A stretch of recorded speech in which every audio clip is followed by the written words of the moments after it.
आप लोग जरूर सुने होंगे ओढ़ने के रंग पियर।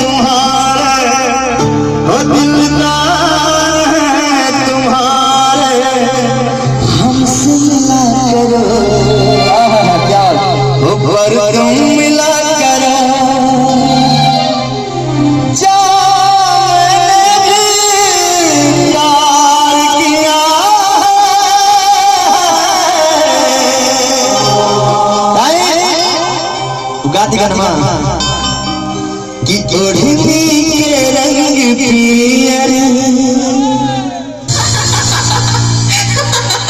कुछ भी बोलते हो है ना। बिना माइक के बोलो कर लिए अच्छा को पियर भाई बोला क्या कहेंगे पियर पहले गाड़ी खेल लाल हां हां